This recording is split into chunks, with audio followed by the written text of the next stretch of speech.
开心的样子。两只前脚撑着头卧在一旁的狼像是在看傻子一样看着他。这会儿顾老六突然意识到不对，他闺女儿为什么还这么小个儿？今年都12岁了，怎么还和11岁时差不多高？也没比10岁时高多少，哪里出问题了吗？难道逃荒路上更容易长身体？生活平稳还不能激发身体潜能了？不会是生病了吧？他立即扔下鱼竿，跑过去拎起长安。闺女儿，你身体有没有哪里不舒服？长安看他爹一脸严肃的样子，像是他随时都要嗝屁的样子。长安一脸莫名其妙。爹，你干嘛？他踢了一下悬在半空中的腿，这种踩不到地的感觉有点糟心。不对，为什么他还没长高？老六爹为什么还能这么悬空的拎着他？长安瞪圆了大眼，满脸的不可置信。父女俩对视一眼，同时低头看去，是小短腿没错，下意识地踢了2下脚。所以我要什么时候才能拥有1.8米大长腿？难道是遗传问题？媳妇儿个子不高，闺女不会是像她娘吧？那没事了，闺女身体应该没啥毛病，不然哪能这么活蹦乱跳啊？没事儿，闺女儿你还小，说不定过2年就蹿个了呢。爹这么高，怎么着你也不可能矮。长安想想也对，应该是这2年种地太累，把他给累矮了，连身体都长不起来。有这么优秀的基因在，他不可能会是个小蹦豆。1.8米大长腿会有的。顾老六忽悠完闺女儿，又回去钓鱼去了。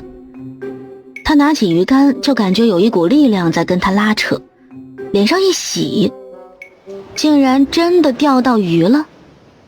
可拉了半天也没有把鱼拉上来，反而是他们的船被拉着往前跑。以他的力气，不可能连一条鱼都拉不上来。顾老六感觉不对，当机立断斩断鱼线。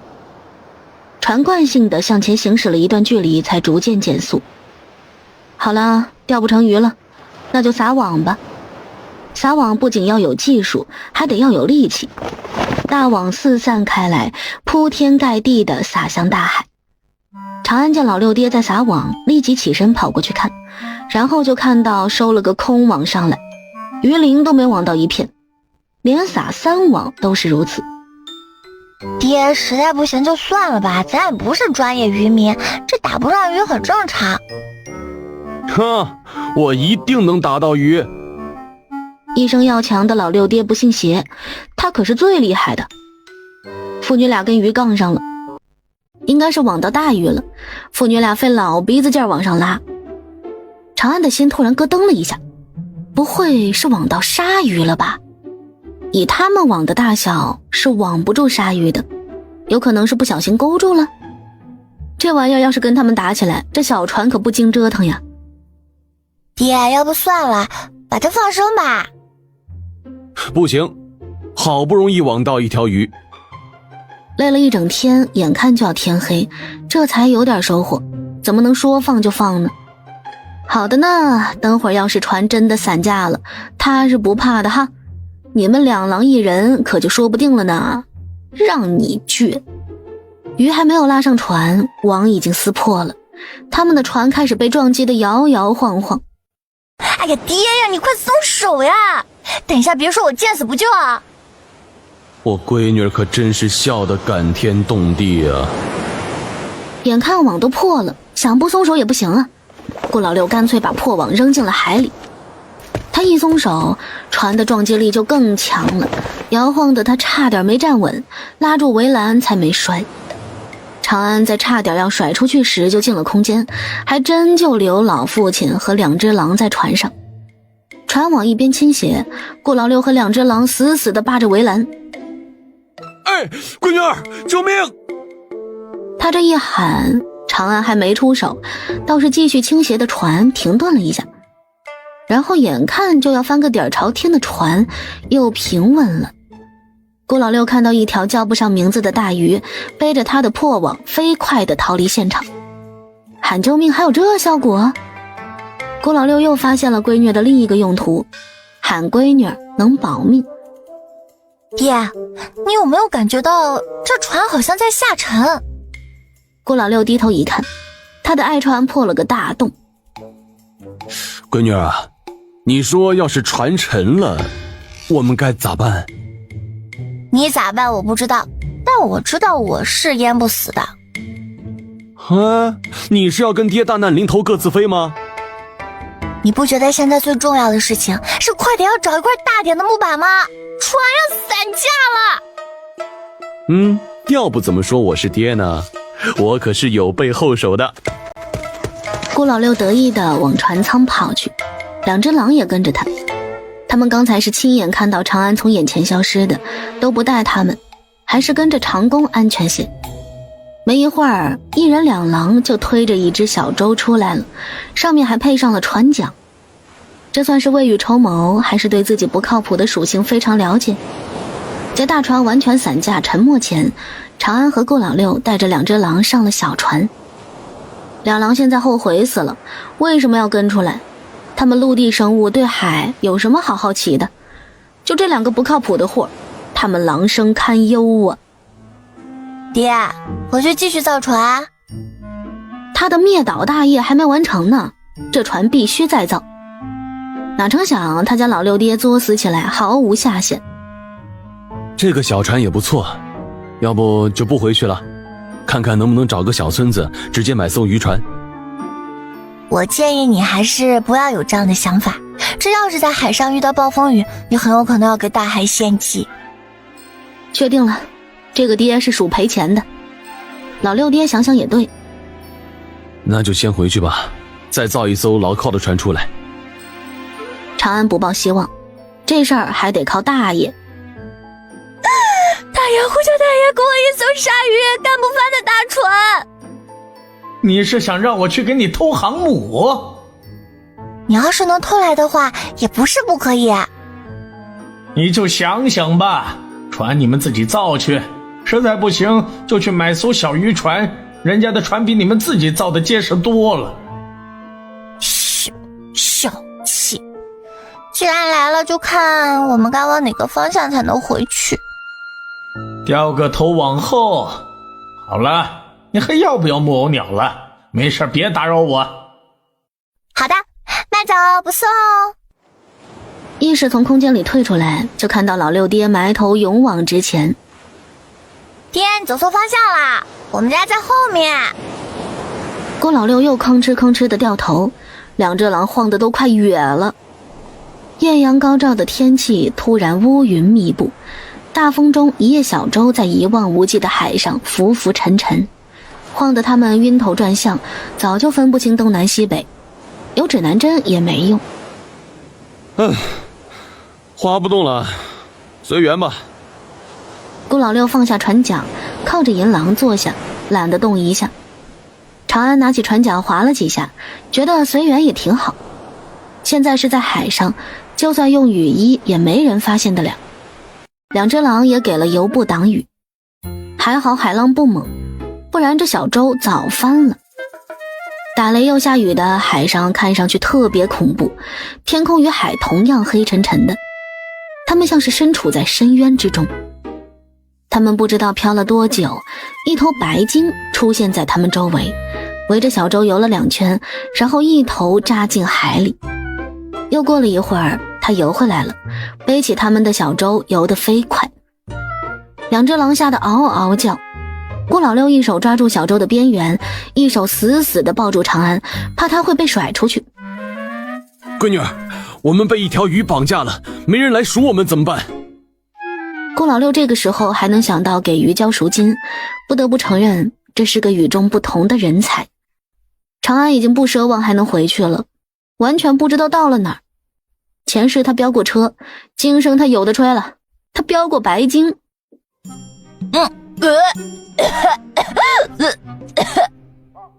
再不停他就要晕白鲸了。也不知道这白鲸兄弟想把他们驮去哪儿，真要是绑架的话，他们该如何交赎金还真是个问题。这就体现出了没有亲戚朋友的难处，不过应该能召唤大爷过来支援一下。在长安头昏脑胀的时候，他们终于着了陆。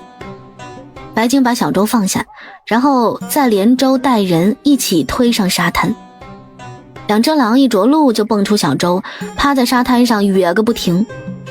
长安和顾老六恢复得快点，爬出小舟，四周放眼望去，这岂止是荒凉，简直是寸草不生呢。白鲸兄弟还在海里看着他们摇头摆尾，开心得不得了呢。等等，为何长安有种他们是白鲸兄弟找来的新玩具的错觉？应该不能吧？这环境，看来他们是要来一期海岛求生了。沙滩附近怪石嶙峋，离沙滩的500米外好像有棵小树。爹，要不我们去前面砍树造个船？那我们得在这里待多久？还不如休息好赶紧走呢，看能不能在附近找到渔民。长安想想觉得在理，父女俩一拍即合，躺平摆烂。这雨一直在下，一时半会儿也走不了，他们选了处高点的地方搭建帐篷。长安的空间里一直有备着材料，倒是不用去前方的树林子里砍树。哎爹，你觉不觉得这个地方隐居更合适？地方宽，视野广，关键是不会有人经常来打扰。没把地里的庄稼收进空间袋上，不然还真可以不用回去了。别想了，这个地方不适合种地。顾老六第一反应也是地里的庄稼。都到这个地方来生活了，我还种什么地啊？谁能知道我们不种地要有粮食吃？种地？那是不可能种地的，他会直接躺平。顾老六点点头，要这么说的话，这里确实比那边更适合他们居住。这个想法直到半夜被海水淹醒，才被抛之脑后。海潮涨得很高，把他们的帐篷都淹掉了。其实也没那么合适。长安从帐篷里游出来，手里还拖着一只狼。这潮涨得太快，他们都没来得及跑。父女俩游到岸边爬上去，长安闪身进了空间，先给老六爹放了1浴桶温度合适的洗澡水出来，把准备好的干净衣服给他。长安再次回到空间，马不停蹄地去泡澡。他很不喜欢身上沾着海水的感觉，黏糊糊的，让他难受的紧。两人直接忽略了泡过海水的2只狼。不过这2只狼好像也不用他们管，自己结伴跑去了前方的树林里，应该是去找淡水的。被这么一折腾也睡不着了，长安就在空间里做早餐，包菜鸡蛋饼、蒸饺、牛奶，顺便还把午饭也给做了。白米饭、西红柿炒鸡蛋、酸辣土豆丝，再来一个青椒炒肉丝。他们吃早饭时刚好天亮，朝霞从海平面升起。太美了。来到这个世界，长安是第一次看海上日出。虽然现在住在海边，但是早上他并没有刻意去注意。顾老六是个煞风景的货。我觉得你做的煎饼比较好看，而且还能吃。他顾长安是怎么摊上这么个爹的啊？退货，必须退货！一经售出，概不退还。大爷呀，你赶紧的给我们一艘船吧，我们一直待在这里，这也不是办法，不是？自己想办法。没办法。潮水快中午时才退下，沙滩上有许多来不及跟着走的小虾小蟹。爹，快，我们去捡海鲜，中午做烧烤吃。长安从空间里拿出2个水桶，不等老六爹就提着桶往沙滩上冲。顾老六抱起碗筷追过去，长安见状立马接过收进空间里。他们正在捡海鲜捡得 happy 时，白鲸兄弟他来了，看样子是来给他送早餐的。一条大的金枪鱼被他推上沙滩，他还对长安摇晃了一下大脑袋，笑起来非常可爱。长安突发奇想，万物皆有灵，4只狼都能听懂他和老六爹说话，白鲸兄弟应该也可以的吧。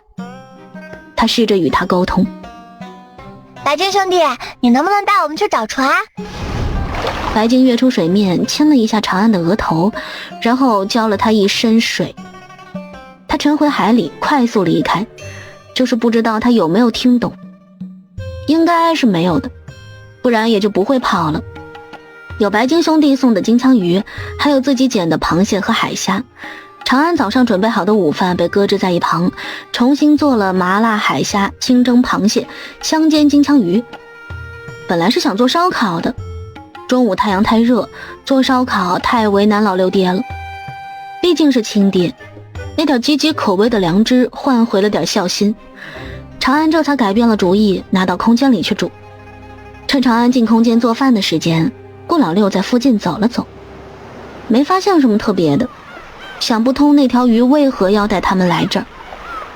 前面那处树林看上去倒是不错的样子，吃过午饭可以去看看。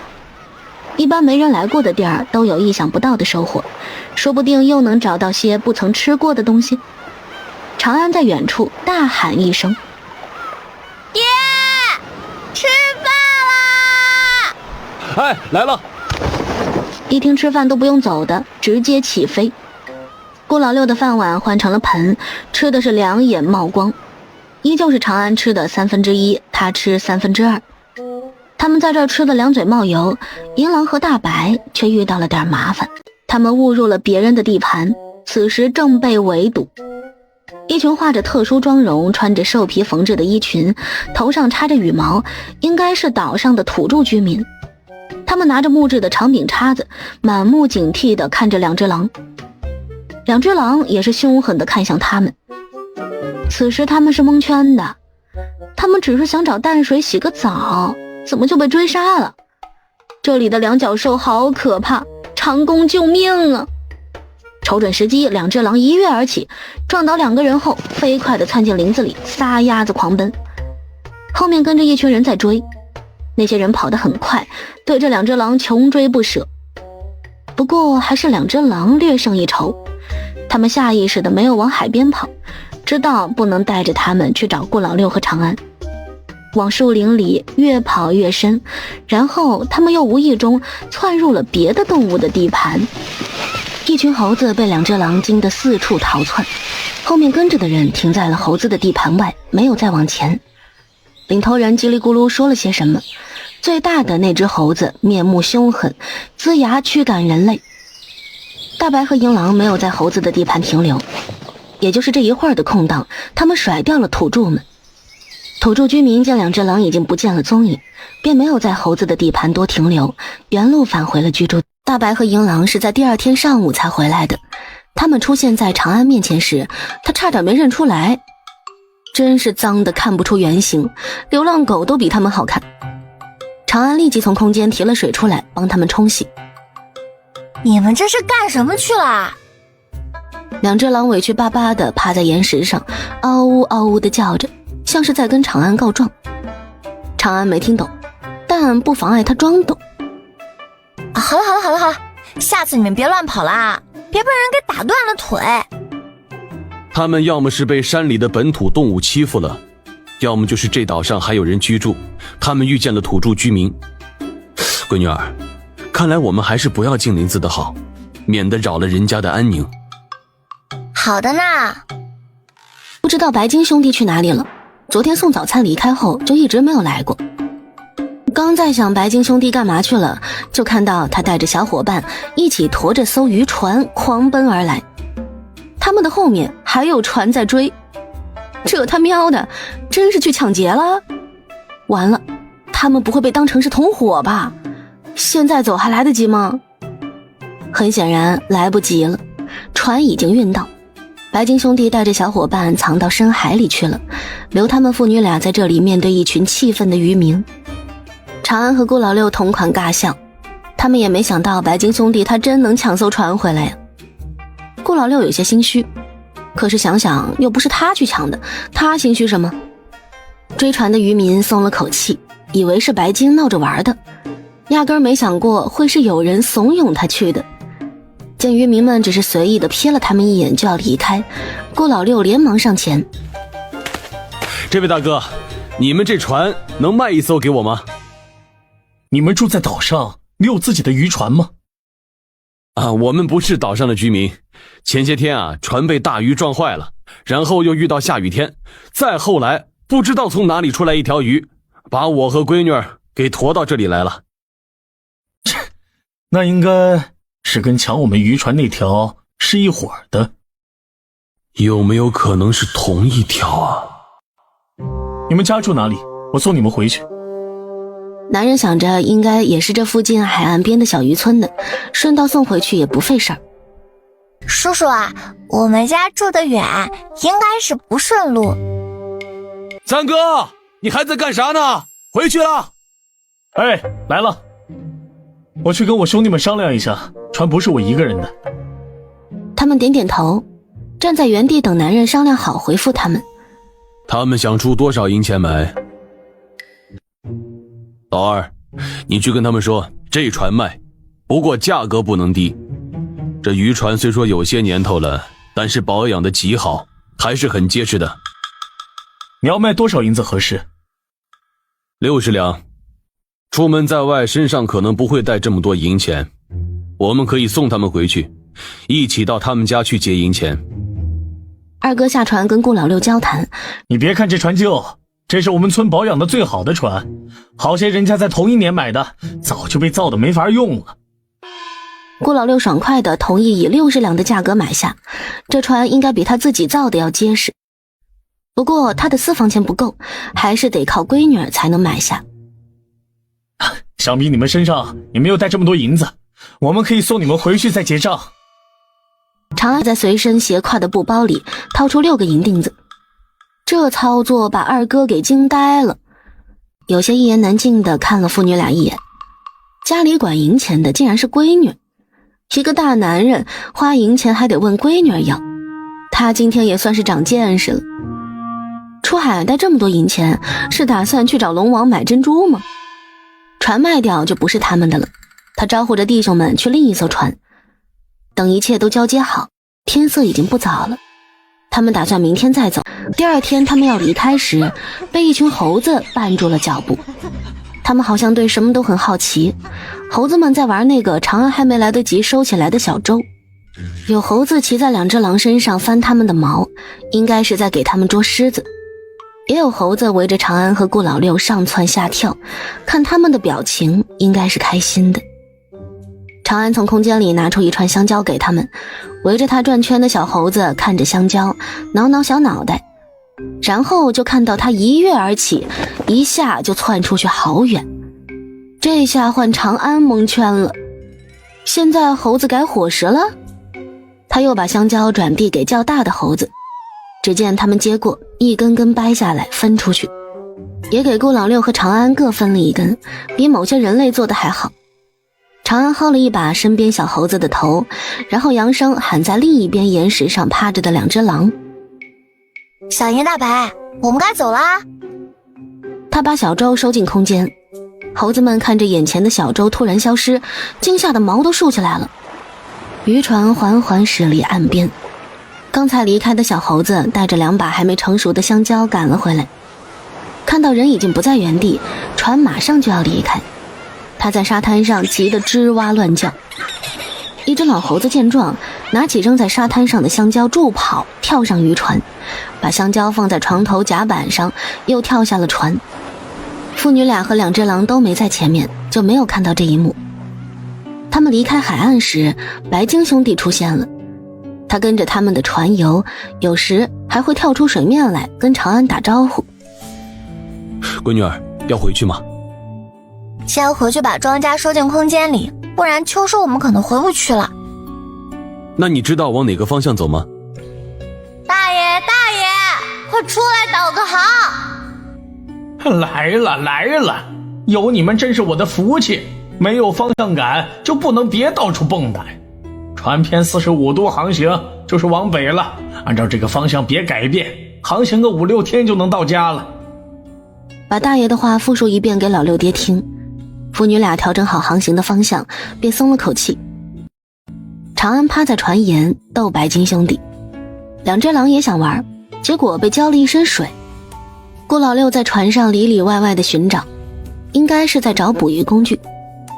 往往意外总是来得猝不及防的，银狼甩身上的水时不小心踢了一脚，把长安给踹进了海里。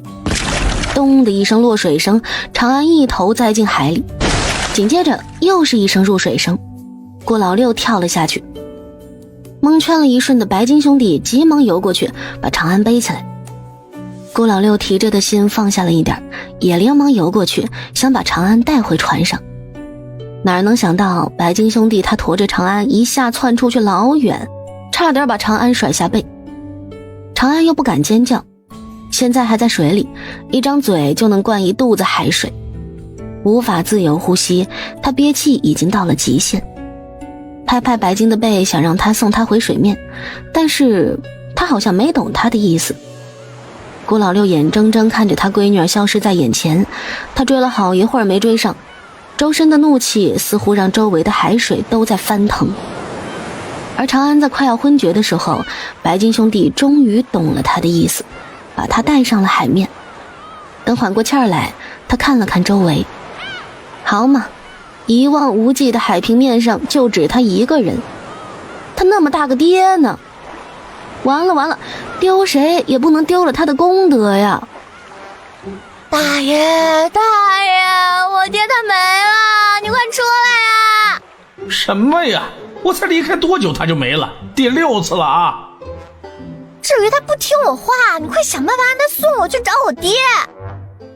哎呀，不行，别找了，气死老子了。哎呀，你气什么啊？我不就是被一条鱼给驮走了吗？你快让他送我回我爹那儿就行了。什么？大爷他看了下，原来是误会，吓死他了。不对，我了个大去呀，这老六什么时候找到子集的？大爷话音刚落，一条遮天蔽日的紫色巨龙出现在长安的上空。突然天地失色，乌云密布，电闪雷鸣。长安好像看到了天空裂开了一道巨大的口子，海水倒灌，汹涌翻腾，驮着他的白金兄弟好像成了一条甲鱼。长安有一种这个世界马上就要崩塌了的感觉，他瞪圆了眼睛，满脸的不可置信。这是要嘎了吗？大爷他好像没有离开。长安看到裂了道口子的天空边缘出现了一道虚影，他怒喝一声：子集，这个世界承受不住你的力量，你还敢以本体出现，快随本尊离开！威严庄重的声音如雷般炸响在耳边，长安一时有些头晕眼花，像是世界都安静了下来。子集知道自己闯了祸，他是被老六强行唤醒的，眼看这货又要黑化，吓得他赶紧带着他来找长安，一时用力过猛，差点又把这个世界干废。他扔下顾老六，化作一道流光，与上方的虚影一起消失在天际。天空恢复平静，山河无恙，风和日丽。咚的一声，顾老六从高空掉入海里，溅起了巨大的浪花。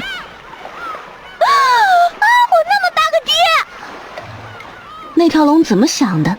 他是在海里，他带着老六爹上天干嘛？这么高扔下来会砸死的。我勒个豆，差点集体重开啊！快，白金兄弟，快去找我爹！世界恢复平静后，白金兄弟也恢复了正常，只是他好像在发抖。这次他是听懂了的，他快速带着长安找到顾老六。长安把昏迷着的老六爹拖到白鲸背上，然后拍了白鲸2下，他便带着长安和顾老六浮上海面。刚才那一下的变故，也不知他们的船还在不在原来的位置。白金兄弟，带我们去找船。费了好一番功夫，找了一上午，白鲸才带着他们找到船，然后又在白鲸的帮助下使出吃奶的力气，把老六爹拖上船。不是，怎么能昏迷这么久？不会摔成植物人了吧？还有，船上这2只狼是怎么回事？睡着了还是死了？长安探了一下他们的鼻息，发现还活着，松了口气，跌坐在船板上。他怕老六爹呛着了水，又爬起来给他做心肺复苏，按了好一会儿都没反应，吓得长安嗷嗷大哭。你可别睡啊，不然我还得给你带屎带尿。放心，我自己会去茅厕拉，不用你端。看到老六爹醒来，长安抱着他哭得打嗝，他的功德没丢，真是可喜可贺。顾老六眼眸微垂，轻拍着长安的背，真好啊，没丢。这可是他费尽心思才得来的女儿，是比他生命重要的人。两声狼嚎打断了这边的父女温情。顾老六拍长安背的手一下没控制住力道，下手重了点。闺女儿，你听我狡辩，不是，听我解释啊，我不是故意的，我是被大白和小英吓着了。说完，他便过去按着两只狼捶了一顿，打得他们凄惨嗷嗷乱叫。长安觉得老六爹刚才遭了大罪，从空间里拿出一堆好吃的来投喂，就连平时有控制的烤虾仁都多给了1包，辣条也大方的给了他2包。顾老六盘腿坐在甲板上，欢快地吃着各种零食。老六还是原来那个老六，这下长安放心了。老六爹醒来的一瞬间，让长安有种换了个人的错觉，有可能是刚才太担心，直觉出了错。爹，我们现在又没方向了。只见顾老六踹了银狼一脚。你说往哪个方向航行？你当个人吧，这里是海上，不是山里，我哪知道怎么走啊？这么不靠谱，还得找大爷。大爷，大爷，呼叫大爷！来了来了，哎，真是的，你就不能喊正常点啊？我差点就要给你请个吹唢呐的来了。请来送你自己吗？你出钱啊？可以啊，不过你得要先给我指路。我呸，还是留给你爹吧，你们不用回去了，太远了，现在离你想去的那个小岛更近。真是厉害了，就这么1上午时间就要到目的地了，是怎么做到的？怎么还想再来一遍？嘿嘿嘿，倒也不必。往西航行，再有个8、9天就到了。木偶鸟我给你们放空间里，使用时滴一滴血到鸟身上，它就能受你控制。知道啦，如果可以的话，你帮我看看哪里有矿山呗。你想干嘛？废物利用啊！自己找去，不能作弊。那你动动手，把小岛上的矿山帮忙移到我们那边去，我不薅进私库里啦。不止矿山，能用的都给薅过去。这个位面不归我管，我去帮你沟通一下。好嘞，大爷，您是我亲大爷，下辈子我给你当牛做马。这辈子不行吗？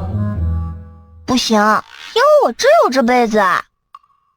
你可真是宇宙第1大孝顺。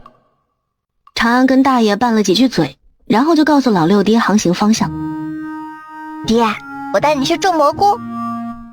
种蘑菇还用去别的地方？要的，只有那个地方合适。那就去吧。父女俩调整好船的航行方向，就各忙各的。其实也没什么可忙的，他爹有点像是中了邪一样，别人盘腿入定修炼是仙气飘飘，他家老六爹盘腿入定就像被黑雾笼罩。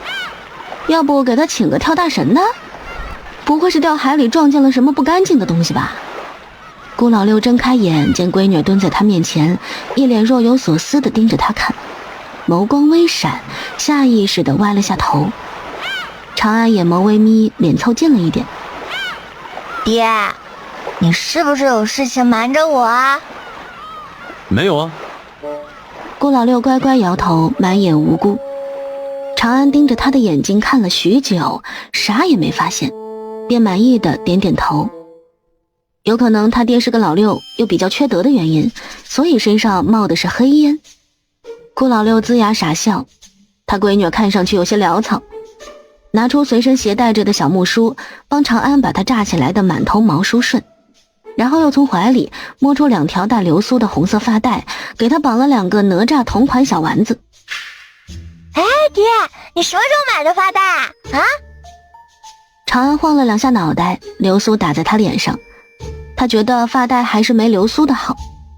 顾老六拿着小木梳的手微顿，然后又若无其事地说道：买好酒，哎呀，忘记给你了。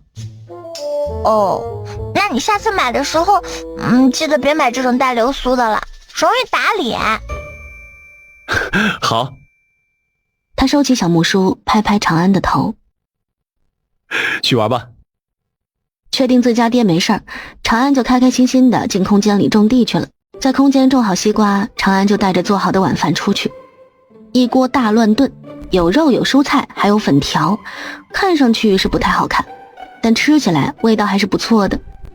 海上看星空别有一番意境，广阔无垠的星海让长安有种置身在浩瀚宇宙的错觉。爹，你看前面是不是飘着个东西啊？顾老六站起身走前了点，往下看，海上飘着个木匣子，怎么看都有点诡异。这一眼望不到尽头的地方是从哪里飘过来的？他没有好奇，更没有要把它捞上来的想法，只是跟长安说了一声，是个木匣子，看不出来是什么。长安也探头看了眼，觉得挺普通的，很不值钱的样子，勾不起他的好奇心。父女俩谁都没搭理那木匣子，躺在甲板上抖着脚脚看星星。他们在海上漂了到第5天的时候，遇见了一艘大船，这显得他们的船很渺小。爹，我们不会又飘错方向了吧？没有，我随时注意着呢。别信他，指南针他都拿到了。大白和银狼各种抓狂，长安以为他们是在船上待得无聊了。哎呀，都叫你别跟着来了，你看吧，待不住喽。银狼感觉很心累，他就不能学一门外语吗？实在是太难沟通了。顾老六见他在那儿张牙舞爪的，直接给了他一个大逼斗。两狼瞬间安静下来。他悄悄拿出指南针，辨别方向的时候应该是没看错的吧？肯定没有，但这好像又有点不对，偏航了。闺女儿，有可能我们是真的飘错了方向。大爷，干嘛？你们又怎么了？来导个航线。哎呦，烦死了！调转船头，往右偏60度航行，别再错了，我不会再搭理你们了。小岛上矿产以及能用的东西有没有都转移走啊？转移走了，以后能不能开采出来全凭后人本事。嘿嘿，就怕没有，不可能会有开采不出来的矿，勤劳的人民只要允许他们挖，地球都能给你挖出来。知道了，我真是欠你们爷俩的。等大爷离开，长安就向站在桅杆那儿的老六爹喊了声：爹，调转船头往右偏60度航行。他爹在神神叨叨的干什么呢？长安走过去，就看到他手拿着个木偶娃娃，在嘀嘀咕咕的说着话。爹，你别太过分啊！那以前有个骡子在那，好歹它是个活的，这个你就是说破了天，他也不可能替你背锅。长安拿过他手里的木偶娃娃，刻得还挺可爱的，看上去有点眼熟。Q 版老六？爹，这娃娃是你刻的？Q 版技术不可能出现在这里，这爹有问题。不是。顾老六拿回娃娃放回胸口的位置，还有些不放心的按了一下，确认不会掉。然后顾老六又多解释了一句：是小时候你爷爷在街边花银子，叫一个摆摊的老头刻的。长安，这雕刻技术不错，挺好看的。他们调整好航行方向，遇到的那艘大船不远不近的跟在他们后面。顾老六随时注意着后面大船的动向，然后就看到一个身穿蓝色长袍、头戴毡帽的男人从海里捞上来一个小匣子。距离太远看不清，但是顾老六直觉这个小匣子有可能就是他们遇见的那个。爹，你在看什么啊？那艘船上有人捞到一个小匣子。会不会是我们看到的那个？有可能吧。捡匣子的人也看到了小船上的父女俩，不过逆着太阳光，看得不太真切。长安和老六爹没有继续看下去，两人一起回了船舱。捡到匣子的男人就地蹲下想打开，然而他找了好一会儿都没能找到打开的办法，每次眼看就要打开了，又锁得更稳。七叔，您来得正好，我捡到个小匣子，看看您能不能打开。这锁倒是做得巧妙啊，看来没有专门的钥匙是打不开了。击开总可以了吧？哎，别用力砸太猛。木匣子发出啪的一声响，竟是从中间裂开了一条缝隙。三双眼睛齐齐看了过去，见这样劈有用，少年来劲儿了，提剑又连劈了3剑过去。小匣子啪嗒一声响，彻底从中间裂开。七叔上前掰开破了的匣子，里面就只有一张旧羊皮。他把羊皮拿出来摊开一看，上面是画着一幅画，看上去就是一幅普通的山河图。这图应该另有玄机。七叔，我怎么觉得这羊皮卷有点厚啊？阿晴下意识地摸了一下羊皮的边角，他拿了一把新的匕首出来，在羊皮卷的边上小心翼翼地试探，终于在一个边角找到了破绽，顺着方向划开了一点儿。原是一族藏宝地凉州郡。凉州郡在西南方向，是齐王封地。现在打得昏天黑地的，哪还有什么封地之说啊？有没有可能这个画着小旗帜的地方就是藏宝地呢？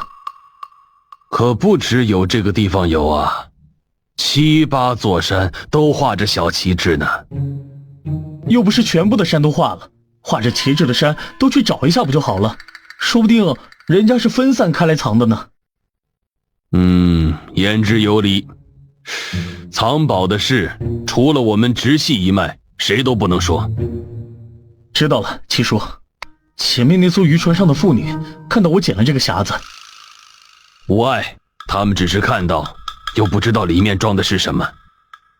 长安顾老六要是早知道，他们就捡起来了。但是谁说他们没看到里面装着的是什么？有宝贝也不知道回屋里去看，非得在外面招摇。爹，咱就说有没有这个可能，那是张藏宝图啊？你想要？顾老六眼冒金光，摩拳擦掌，好像只要长安说要，他就去抢过来一样。别冲动啊！是不是藏宝图还不一定呢，先让他们去打探情况，咱们捡喽。长安按住想去打劫的老六爹，顾老六转头看向趴在一旁生无可恋的2只狼，他起身走过去，轻轻踢了踢他们。你们想不想乘坐大船？2只狼都弱弱的嗷呜一声。他们倒是想呀，你也得有啊。像是看出了他们在想什么，顾老六笑得格外缺德。后面那艘船大不大？我找机会送你们去那艘船上。2只狼满脸问号。我们先看看他们要去哪里，如果跟我们航行的方向一致，那么到陆地上你们就跟着他们走，如果不一致，我们的船靠近他们，你们自己跳上去。记得不管他们去哪里都要跟着，到时我和闺女儿会去凉州郡找你们。放心，不会有危险，他们没见过你们，就算你们出现在船上，他们也不知道你们是哪儿来的。只要你们不伤人，他们应该是很乐意收养你们的。到时我们会合后一起去找宝藏。这是要他们去当奸细？还可以这样玩吗？当奸细太危险，不去。你们要是不去，我现在就把你们丢下船。顾老六一手抓起1只狼的后脚，做事就要往外拖。去，我们去还不行吗？我们知道我们不是人，但你是真缺德。他们一路观察下来，这艘大船跟他是同航线的。爹，你说那些人去干嘛？你不是说那个小岛上适合种蘑菇吗？说不定人家也是去种蘑菇的呢。长安觉得他们种的蘑菇应该是不一样的。航行了7天，船终于靠岸。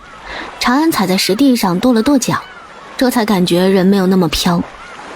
后面大船上的人也随后下了船，双方都没有打招呼。看着他们走远，顾老六才去船上把那2只狼放出来。经过顾老六的交代，2只狼一下就窜了出去，跑得没影儿。他们是碰瓷去了。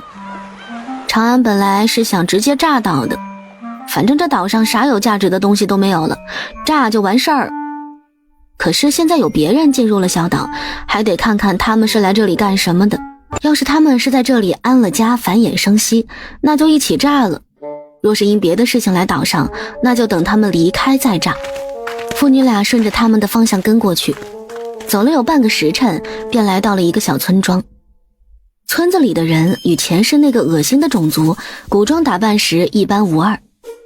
长安确定了这个小岛必须炸，得炸他个稀巴烂。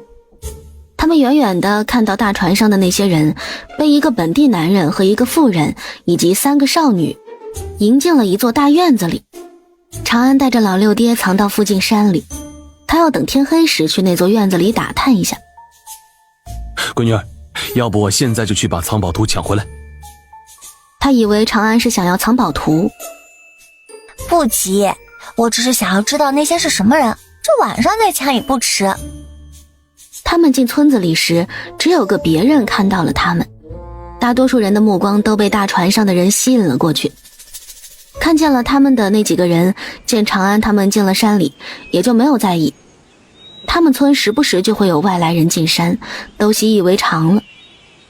长安看老六爹这里看看那里找找，不得不提醒了一声：爹，你别乱跑啊，我不会去找你的。我就是好奇，这个地方的山怎么这么贫瘠？你看看，山上全是石头，草都长不起来。有什么好奇怪的？又不是每座山都有花草树木。大爷应该没薅得这么干净吧？可能只是刚好他们遇到的就是这样的石头山。夜里万籁寂静，长安和顾老六着一身夜行衣下了山，直奔那座院子。七弟，你2年前不是说那边天灾人祸吗？现在怎么样了？还在乱，也不知道什么时候能结束。要不你们不要回去了，就在这里安定下来。若无别的事情，我们还真想在这里定居，本来也是这样打算的。不过我们现在得先把事情办完了再回来。七叔从怀里拿出了羊皮卷。二哥，你看，这是阿晴从海里捞起来的。这藏宝图你能确定是真的？应该是真的。七叔把小匣子和如何发现藏宝图的过程向男人复述了一遍。听上去倒像是真的。这样吧，我也同你们一起回去，若是有宝藏的话就再好不过了。我们可以运到这里来，发展我们自己的势力。二伯为何要到这里来发展？这小岛上人都没有几个，有什么好发展呢？少年不太喜欢这里，尤其不喜欢这里人的发型，实在是太丑了。在那边发展，如何都大不过黄泉，更何况那么多的世家大族，哪个的底蕴都不比这个袁氏宝藏包。这里可不一样了，我们可以直接在这里建立一个国。有宝藏做支撑，我们也可以在那边争夺天下呀。那边土地广阔，人也多，不比在这里当皇帝更有意思啊。你还小，不懂。少年觉得没意思，他便没有再听下去，起身出了大厅，回屋睡觉去了。大厅里的3人商量到后半夜才散去。顾老六牵着长安悄悄跟上七叔，等他进了房间后，又等了有1刻钟，听到房里人呼吸逐渐平稳均匀，顾老六拿出迷药，小心放进房里点燃。他们把七叔药晕过去，顾老六从他身上搜出藏宝图递给长安。长安看都没看，直接扔进了空间。父女2个悄无声息地把宅子里值钱的东西都收进了空间里。他们先把少年药晕了拖出来，然后一把火点燃了房子。看房子火势猛窜，房子里已经有人被烧，哀嚎声在这寂静的夜里格外响亮。村子里的人都被惊醒，他们慌忙提着桶过去帮忙救火。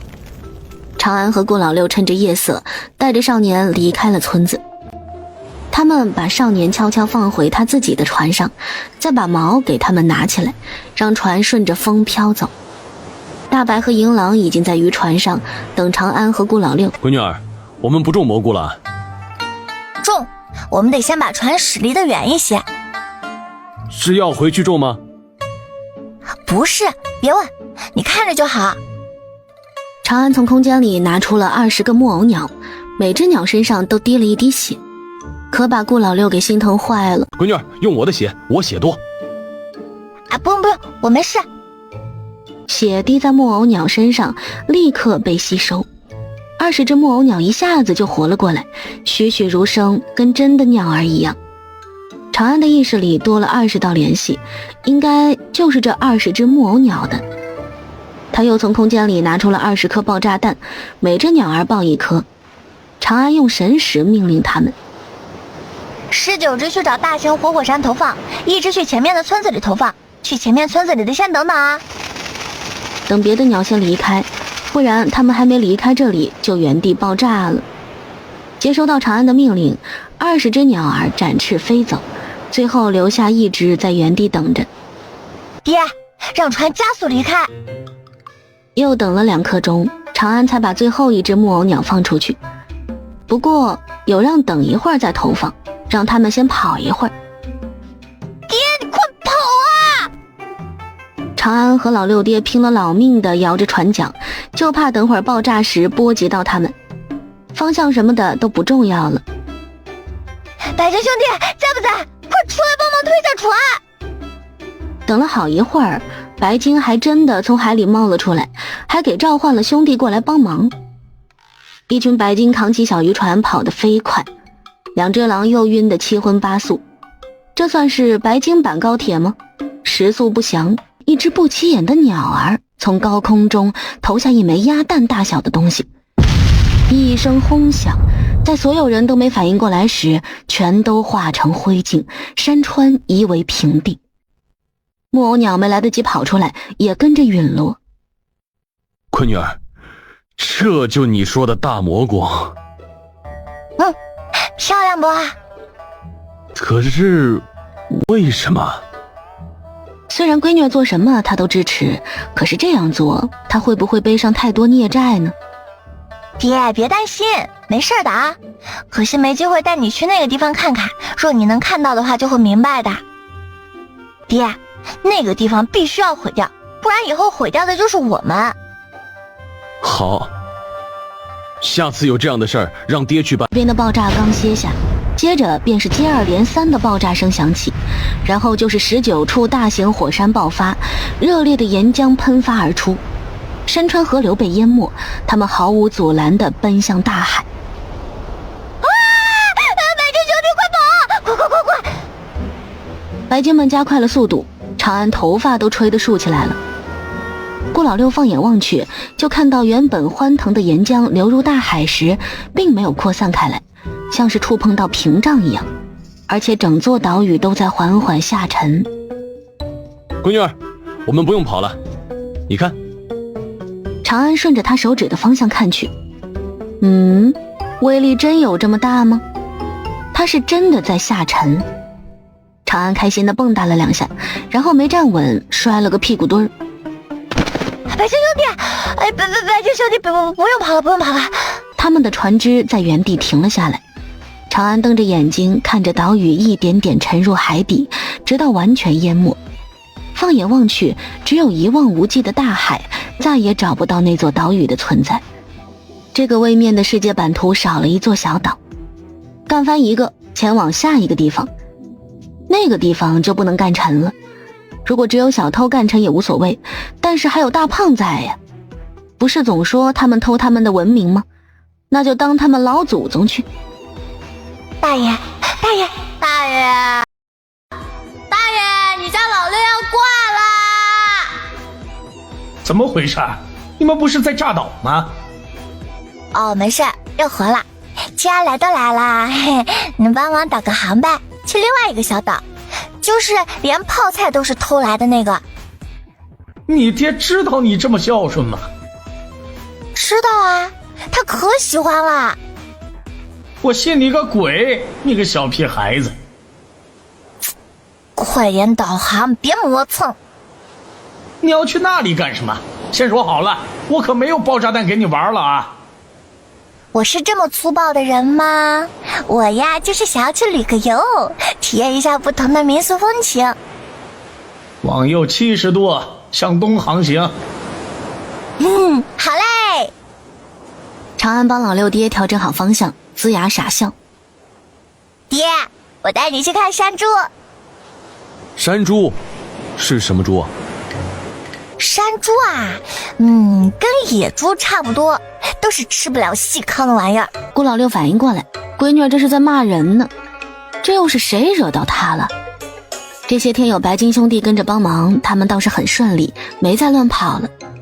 他们慢悠悠地在海上航行了快1个月，才到泡菜岛，在附近找了个小破村子，租了间破房子住下。还好长安会说朝鲜族的语言，不然这事儿还真不好办。村子里的孩子好像很喜欢跟老六爹玩，经常跑到他们家来找他，但老六爹听不懂他们在说什么，也不会说这里的话。他是我爹，是个哑巴，你们可以跟他玩，但是不能欺负他哦。爹，这些小孩想要跟你玩，说你长得高大又好看，跟他们玩就是了啊。在村子里待了3天，跟着村子里的人去了镇上。途中长安一直在召唤大爷。你又想干嘛？请你友情出演。你不觉得你这要求有点不合适吗？没有啊，你很合适的，而且只有你能够做到。反正你也是神出鬼没的，这演一个神难不倒你吧？我本来就……这不难，不过我们是不是得收敛一点？这个世界是别人的地盘，我们在人家地盘上胡作非为，我怕你们爷俩活不到寿终正寝啊！放心，干完这票我就不玩了。那我们可说好了，这是最后一次哦。我保证。先玩完这一次再说，以后的事儿谁知道呢？他们南部正在经历水灾，刚好可以用来做文章。那还等什么啊？是让他们知道老祖宗是谁的时候啦！突然间，整座岛屿都笼罩在黑暗中，南部一道光束从天而降，照亮了整片天空。光亮降在每一个人身上，然后就没有然后了。岛屿恢复正常，只是这里的人神情都带上了点恍惚。长安想，这是技能时长不够，需要冷却再开。哪儿需要这么麻烦？我直接篡改了他们的记忆。你是怎么改的？龙国子民都是他们祖宗，是龙国子民创造了他们，背弃祖宗，不敬祖宗必遭天罚。南部水灾就是警告，要他们生生世世供奉龙国子民。这会不会没啥用啊？也就只有一段时间的保质期。我是那么不靠谱的人吗？他们要是有别的歪心思，是真的会有天罚的。行吧，这就完成了。秋收都快过去了，你们是不是该回去了？也不用这么急吧。你们的庄稼要被别人偷喽。家里有狼。真不是骗你，有人去了你们家偷粮食。现在就回去。我直接送你们回去。你这么积极干什么？没有，这不是怕你们又在海上迷路吗？你看我像是3岁吗？就问你要不要马上回去，还想不想去找你们的宝藏了？回，马上就回。长安牵起老六爹的手，只觉得眼前一晃，他们就回到了自己空荡荡的家。咻的一声就到家了。顾老六和2只狼都一脸蒙圈，我是谁？我在哪儿？狼都给他送回来了，船有没有给他送回来呢？送回来了。那我要出一趟远门，归期不定，你们自己悠着点，别玩脱了。我不在的这段时间是失联状态的。等一下，你给我的空间再升个级。你没完没了了是吧？给你一个1000平的大仓库，再送你2个傀儡，帮你在空间里种地，像木偶鸟一样滴血就可以激活了。让我的空间可以建活物。你不是可以进去吗？我老六爹进不去，我的骡子和牛也进不去。你自己能进去就行。合理怀疑他是想把他们全装空间里去摆烂。不行啊，不方便。大爷，就这么抛下他好吗？长安还在一遍遍地召唤大爷，但是无人应答。郭老六只是错愕一瞬就恢复过来了，开始打扫家里角角落落的卫生。不知道他们家的骡子和牛有没有饿死，他们之前是有给他们准备草料的，不过有可能不够吃。牛和骡子都不在家，可能是他们自己跑出去找吃的了。土豆和红薯有被挖过，不过没有大片的挖，被偷的不多。家里的卫生随意的收拾了一下，父女俩就开始忙农活。秋收早就过了，地里的麦子很是潦草，可能是这边下过大雨，麦子没有收起来，可不就被雨水给霍霍了吗？骡子和牛是跟小白和大灰一起回来的。好家伙，狼都学会放牛了。父女俩忙得昏天黑地，终于赶在下雪前把地里的庄稼全收起来，累得两人像条死鱼一样躺在炕上不想动。爹，我们什么时候去凉州郡？休息几天就去，反正冬天也没什么事做。这次出门他们只带了银狼，这家伙比较像条狗，其他3只都不好带出门。骡子是肯定要带上的，他还得拉车呢。家里就留了3只狼和1头牛，刚好他们可以一起去放牛。父女俩外加一骡子，磕磕绊绊走了5天才走出山。银狼被赶下骡车带路，骡子屁颠屁颠地跟在他身后。他们来到小镇上时，看到的景象就如从未经历过战争一样，街上人来人往，叫卖声不绝于耳，整条街上都飘荡着一股海产品的腥味。老板，来2碗面。哎，好嘞。这镇上的变化还是挺大的啊，上次我过来时可是乱得很。那可不，要不是有五皇子和云将军，我们哪能过上正常的生活呀？哦，他们还来过这里？可不是来过，听说是找什么人，然后看到百姓们生活在水深火热之中，他们就从这里一路往外打。听说现在整个北地都归五皇子统领了。谢谢老板啊。哎，不客气啊，客官请慢用。闺女儿，等会儿我们找个地方变换一下妆容吧。好。他们没在小镇多做停留，吃完面就离开了，在小镇外找了一处人迹罕至的地方。长安拿出化妆包对老六爹进行改造，改装好两人就继续上路。爹，其实我们也可以等天下太平了再去找宝藏。你不觉得无聊吗？不觉得。天下太平时就多了更多无聊的人，去找宝藏容易引起别人的注意。现在大家的注意力都在战场上，我们就算往西南跑，别人也只会以为是在逃难。行吧。父女俩晃晃悠悠地行走，大部分无法辨别方向的时候，就让银狼先去前方探路。至于方向对不对，暂且当他是走对了吧。这不还有老六爹时不时拿出指南针看一下吗？应该问题不大。这一次他们顺顺利利地离开了北地，到底是银狼的功劳还是指南针的功劳？应该两者都有。还要感谢给他们指路的村民，还好人家实诚，没有乱指路。南方的冬天是湿冷的，是种冷到骨头缝里的冷，尤其是下雨天更是这样。顾老六找了座寺庙，捐了些香火钱，父女俩就在寺庙里住了下来。既然住在了人家的地盘，香火钱都捐了，上炷香也是应该的。供奉着佛像的大殿里，住持带着弟子在敲木鱼念经。一个小沙弥上前给父女俩一人递了3炷香，他们点上香刚要拜，香就灭了。惊呆了老铁，这又不是蜡烛，还能被风吹灭？哪个人才做的香啊？父女俩面面相觑，重新点燃，然后又诡异的熄灭了。老六他一言难尽地看向小沙弥，这不给解释一下吗？这是没赢钱买香买到了残次品？小沙弥也很懵，这香在别的香客手中都没问题，唯独在他们手上燃不起来。难道有问题的不该是这俩人吗？方丈这时上前念了句佛号：阿弥陀佛，施主福寿无量，此事不必求神拜佛，两位施主把香插进香炉即可。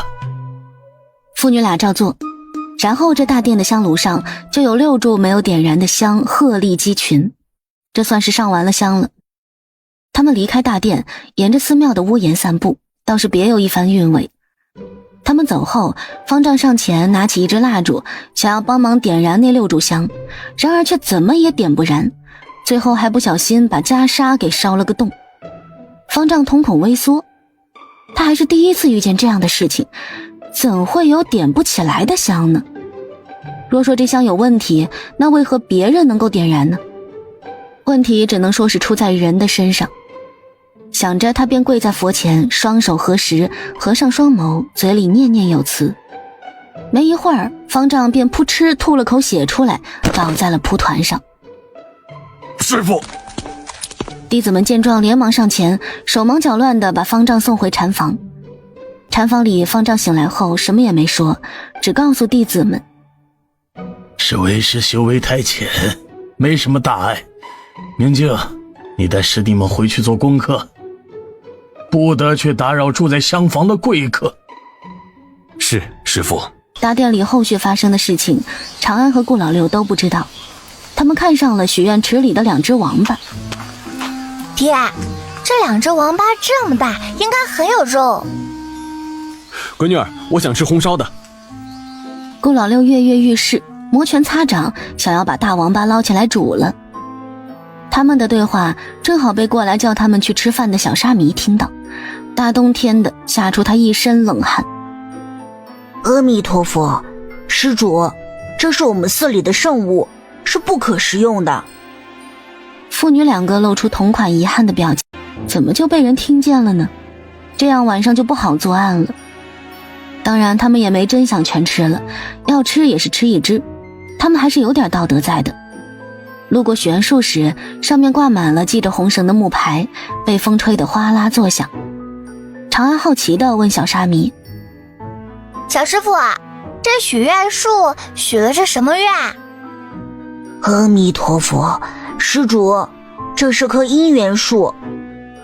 你说我在姻缘树上许发财的愿望，他接单吗？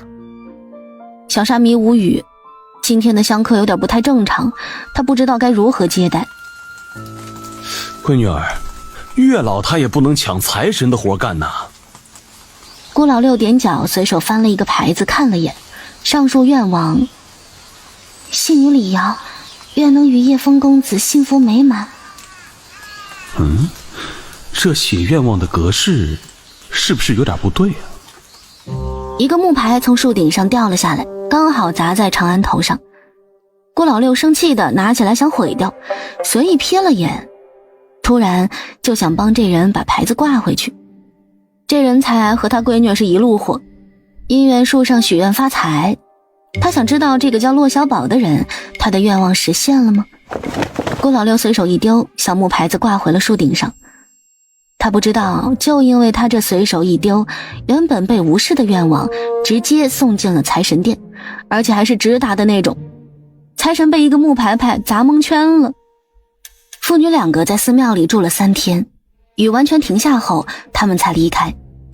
看着离开的人，最先松一口气的是平时与他们接触最多的小沙弥。明镜不解他为何如释重负的样子，于是便问：明心，你这些天为何看上去很疲惫的样子？师父没有给你加重课业啊？我这不是防着2位施主要吃池子里的圣物吗？晚上都不敢睡太沉。明心，你是不是误会了？2位施主规矩得很。没有，我是亲耳听到2位施主说要红烧圣物的，女施主还说要在姻缘树上许愿发财。这2天他们天天盯着池子里的圣物看，还有树上的许愿牌，他们也翻看了许多。他不好说，那2人脑子多少有点不正常。阿弥陀佛。明镜眼皮狠狠跳了几下，然后他便听到一声惊恐的大叫。他和明星急忙顺着声音找过去，便看到平时照顾2只圣物的师弟眼神呆滞，神情空白地看着池子。小沙弥有不好的预感，跑过去一看，果然如此，圣物只剩下1只。这边的事儿惊动了方丈，他知道事情经过后，念了句佛号：阿弥陀佛。看到一旁放着的银锭子，突然觉得有些好笑。没事儿，都忙自己的事去吧，佛祖不会怪罪的。圣物是对别人而言，对那2位施主来说就是一盘菜。小沙弥下意识地看了眼姻缘树，没有看到什么不对的地方，他悄悄松了口气。那只消失的圣物就是被顾老六薅走的，现在正了无声息地躺在长安空间的厨房里。中午，顾老六吃上了他念叨的红烧王八。闺女儿，许愿池里的王八都被我们吃了，他们许的愿还能实现吗？不是还有一只吗？愿望应该能实现，就是会慢点，毕竟许愿的人多，1只王八的工作量太大，效率就会比较低。他们没有一直往南走，而是改变了方向，当然是被动改道的。他拿着指南针与他对着理，狼都觉得他们没救了。天灾过去，但是路上还是能看见不少逃荒的人，这逃的是人祸。大娘，你们是从哪里来的？我们是从周海郡逃出来的，你们这是摇西逃？我们是打算去西南。大娘点点头，没再说话。天黑时，这处休息地又来了一些人，个个都是灰头土脸，衣衫褴褛。长安庆幸，还好他们一路上都有化妆，衣服也换成了破破烂烂的，除了有辆骡车，倒是跟他们也没太大区别。不过也不显得突兀，这些逃荒的人里有2家人是有牛车的，他们与逃荒的人同行了半个月时间才分开，主要是人家认识路。长安和顾老六往西南走，而逃荒的人继续往西走，他们还没有找到可以定居的地方。爹，你听说过蛊吗？听说过，没事儿，我们又不是去抢地盘的。也没多大区别。你有听说过袁氏一族吗？没有，可能不存了，或是个有底蕴，但是又不如世家的家族。这宝藏图为何会流落到海里？你不奇怪吗？西南离海远了去了。有什么好奇怪的？反正不可能是宝藏自己长脚跑去的，肯定是别人扔的，或者是掉落的。夜里，他们宿在一间有点旧的山神庙里。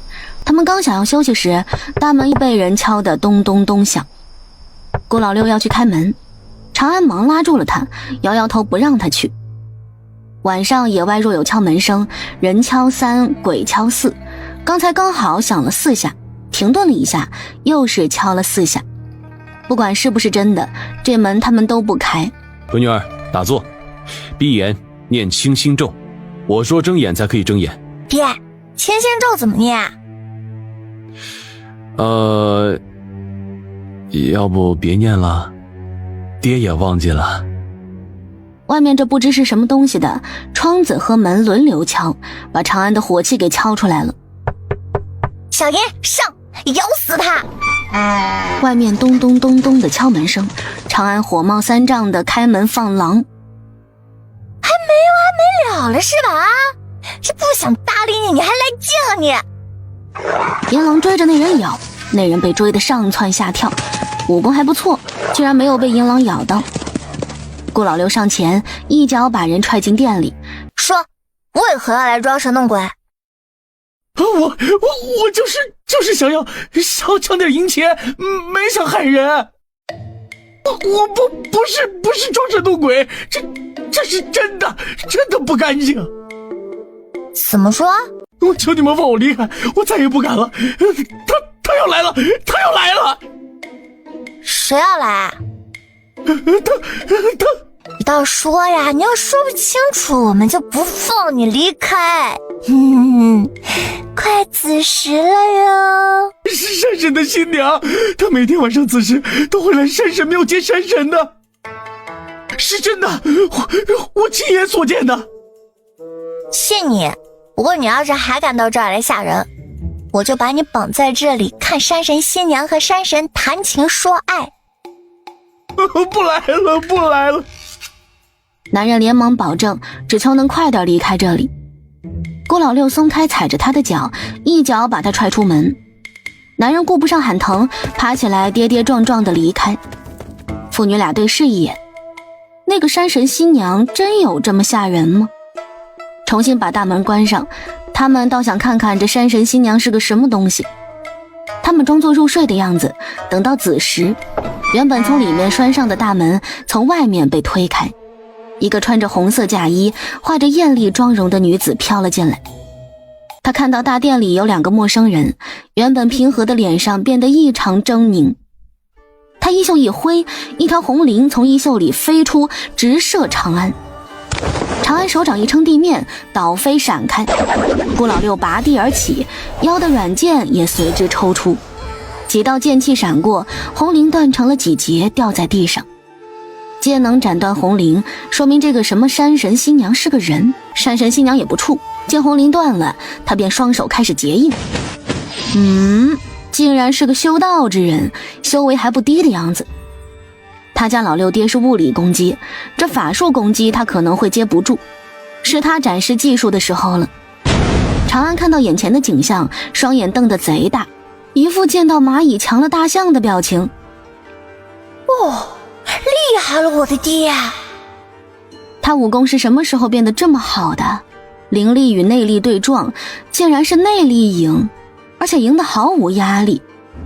女人倒在山神像下面吐血不止，她也是不可置信地看着顾老六。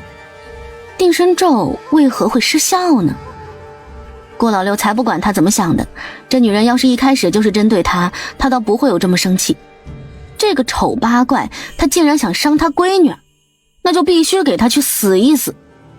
不是自称是山神新娘吗？那就把他的山神夫君给劈了。他一剑挥出，狰狞的山神向齐腰斩断。女人惊恐地瞪大了双眼。不！他爬过去抱住山神掉下来的上半截身子，再抬头时，眼里全是噬骨的仇恨喷发而出。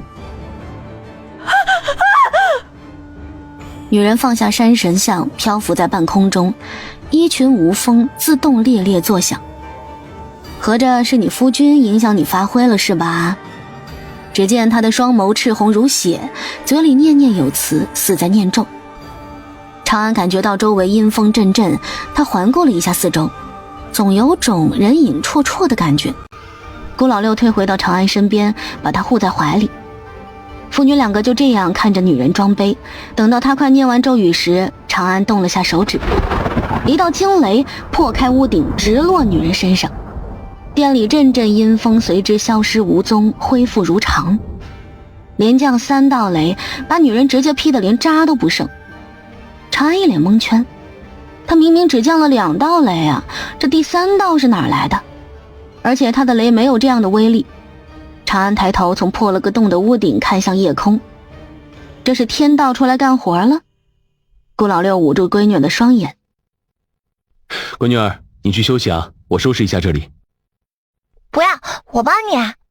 走近了，长安才发现，原来山神像另有玄机，里面是空的，藏着一具骨骸，现在被老六爹劈成了2截了。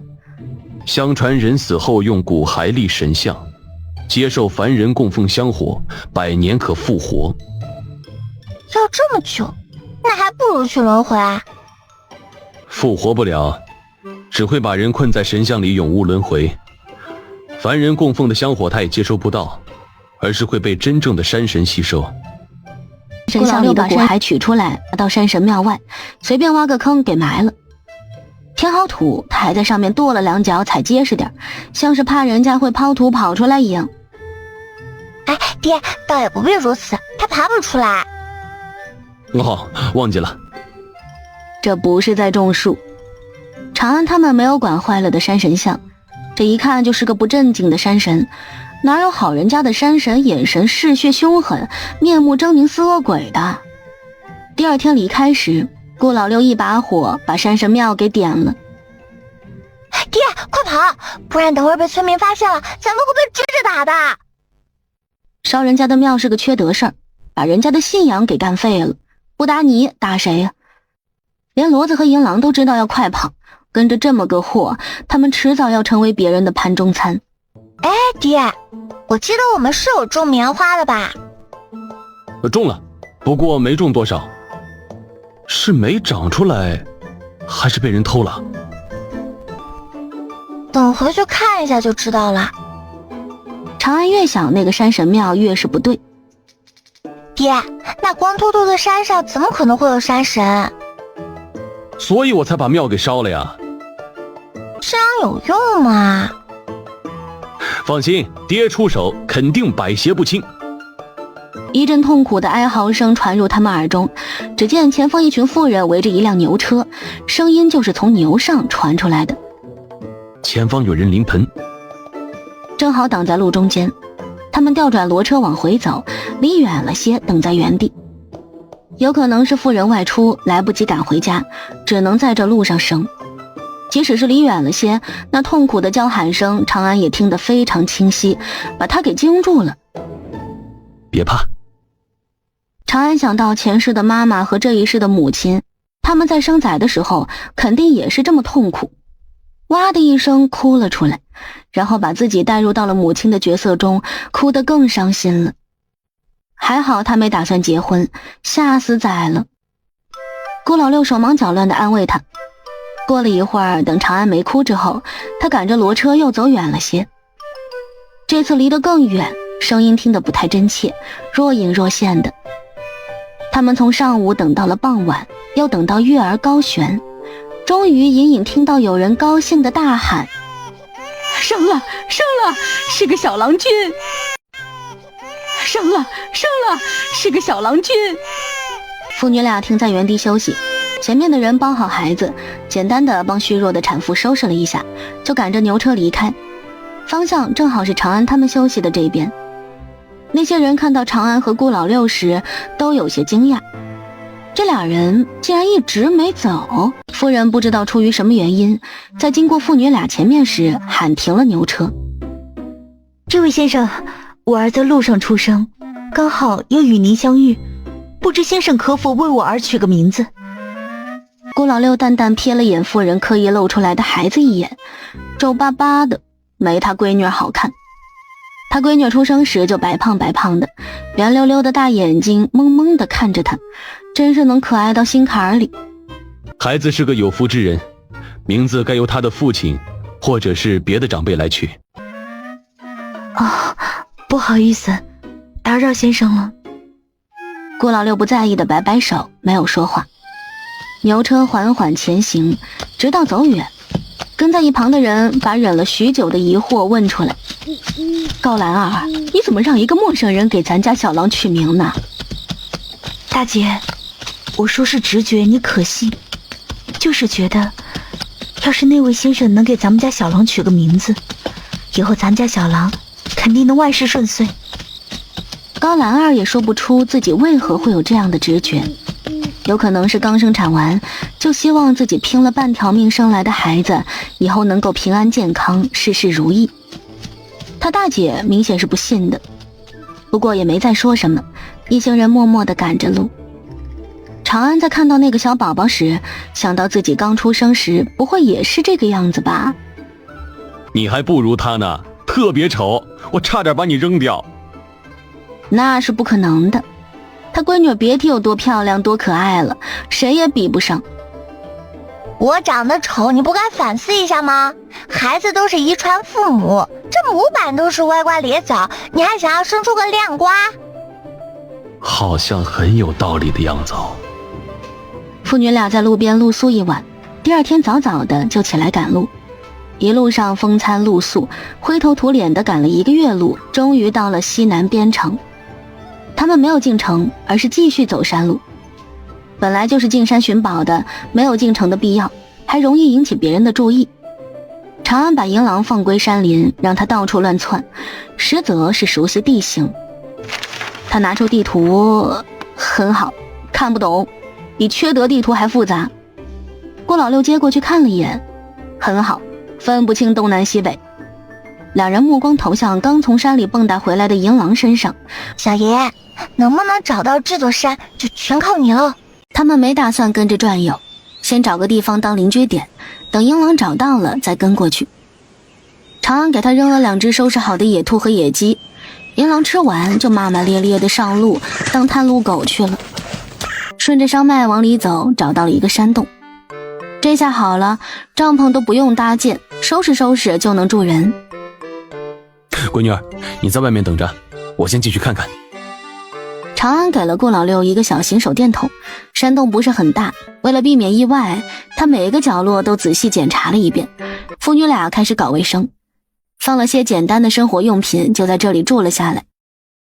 山洞口敞开着，顾老六砍了些带叶子的树枝，现编了2扇大门，然后又在山洞口拉了条粗布帘子，山洞一下就暖和了起来。在等银狼的期间，他们会在附近打猎，看到认识的药材也会挖来种进空间里。在山洞里住了10多天，长安都要怀疑银狼是不是不想回来了。在他准备带着老六爹离开的时候，银狼迈着六亲不认的步伐回来了。他一回来就兴奋地围着长安转圈圈。找到啦！快走啊，老狼带你去找宝贝，可多可多了。长安把山洞里的东西全收进空间。郭老六看了眼外面的骡子，要不让骡子在这里等我们，回的时候我们再来接他。我们要找的又不是只有一个地方，那到时候绕来绕去的，你确定我们还能回来？这是一只见过世面的骡子，深山的路十分不好走，走出茂密的树林，是一条蜿蜒而下的小溪水，周遭杂草丛生。继续往前走是乱石堆。银狼带他们来到一处瀑布下，嗷呜叫了2声。入口在瀑布后面。狼眼瞬间晶亮，瀑布内确实别有洞天。哇，小爷，你是怎么找到这儿来的？银狼甩了甩身上的水，嗷呜叫了一声。长安想着可能是别的动物告诉他的，骡子留在了外面，实在是不好再带着他了。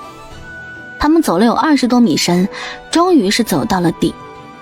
父女俩打着手电，这里摸摸那里看看的找机关，不知道是不是隐藏得太好，找了许久愣是没找着。会不会不在石壁上，而是在地面？顾老六低头仔细在地面找，长安拿着根木棍这里敲敲那里打打，顾老六移了一下一直挡在路中间的石块，只有2块青砖大小，他竟然没有搬动。脑子一转就知道这应该是机关。他往右转了转没转动，又往左转还是不行。要不你试试往前推？长安想左右都不行，那就前后呗。石门挪动的声音在这山洞里格外震耳。侧面的山洞石壁有一扇1人高的小石门在缓缓右移，进去并没有发现机关暗器之类的。这是一个非常大的地下宫殿，墙壁上的灯盏在他们进来时自然点亮。大殿里的柱子上雕刻着腾飞的朱雀。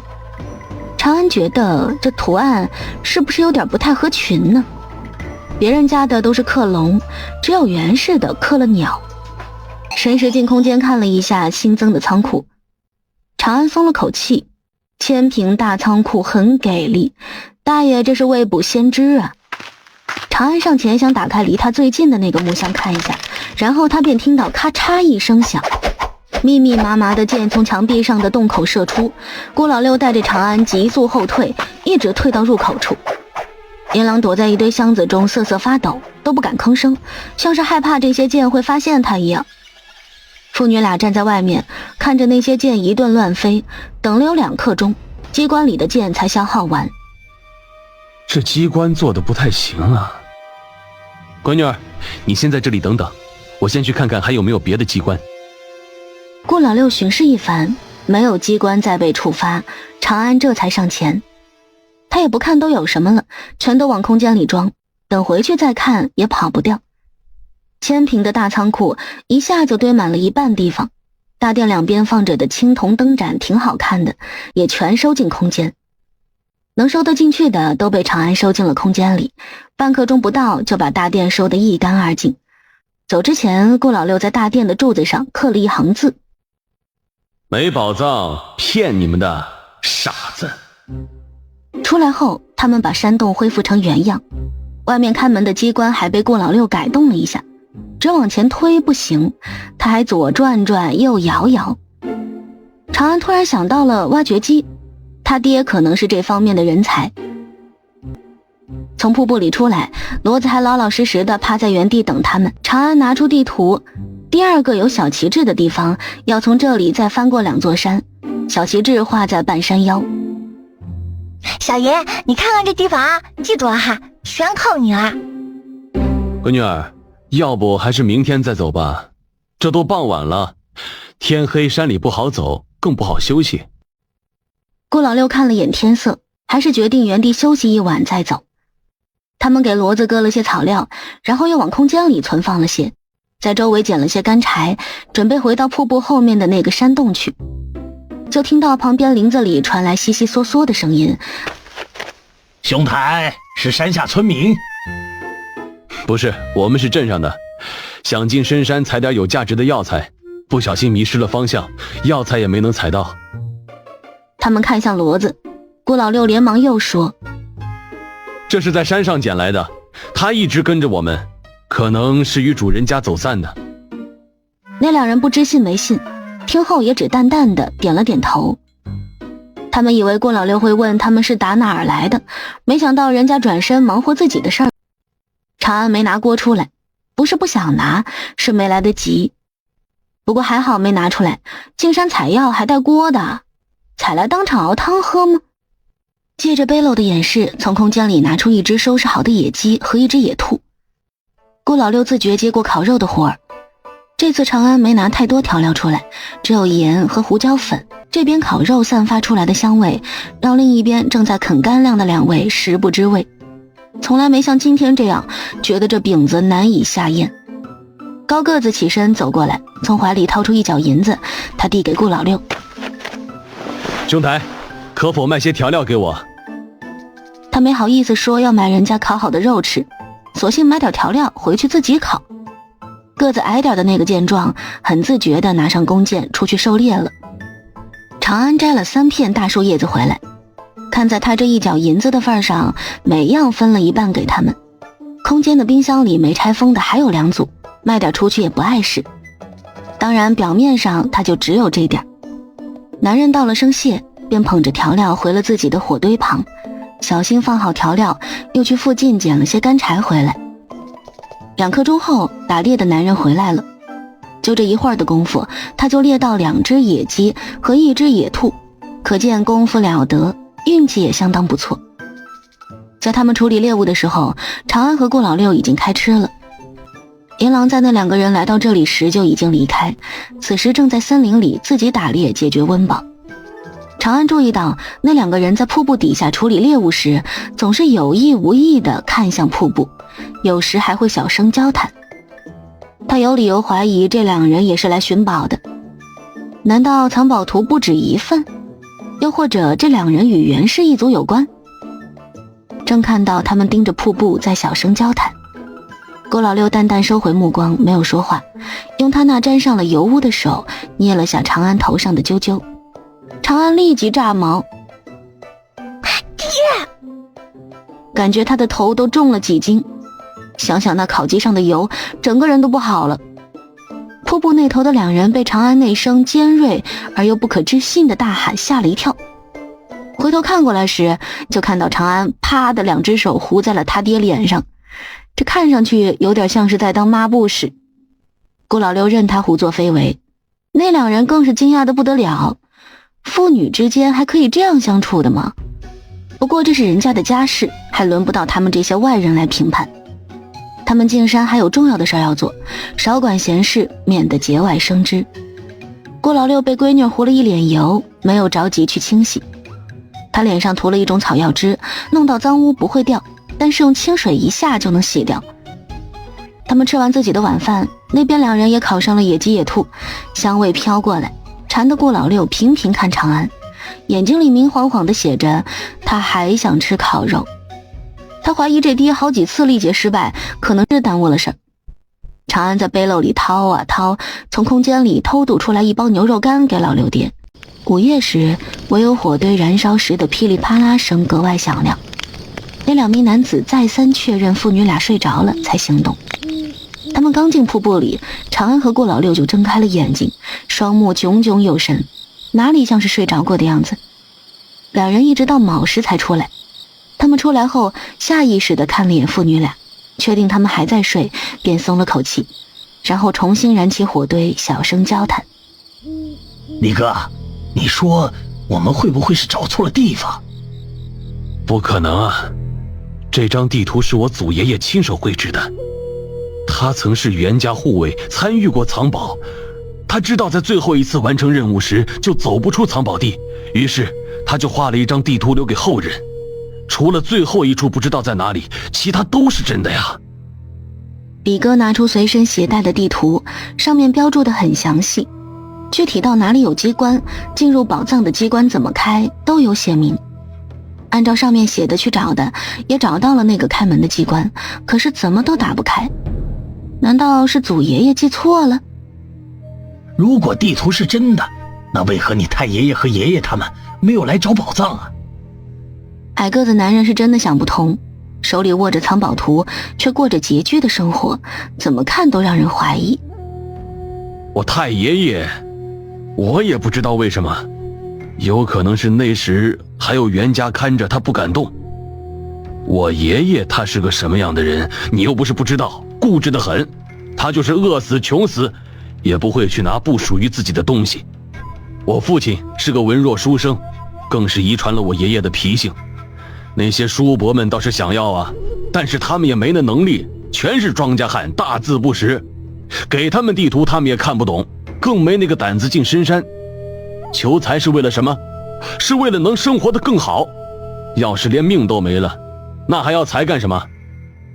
李哥收起地图，正好这时长安和顾老六也假意刚睡醒，去瀑布边用冷水简单的洗漱一番，喝着用瓦罐烧的开水，啃了2个冷烧饼。其实这早餐也不是非吃不可。这位李哥说的不对，他老六爹识字也看不懂地图，还不如银狼呢。想破脑袋他们也想不到他老六爹是如何修改机关的，没挖掘天赋的还真不一定能猜得到他的脑回路。看来他们是同路人，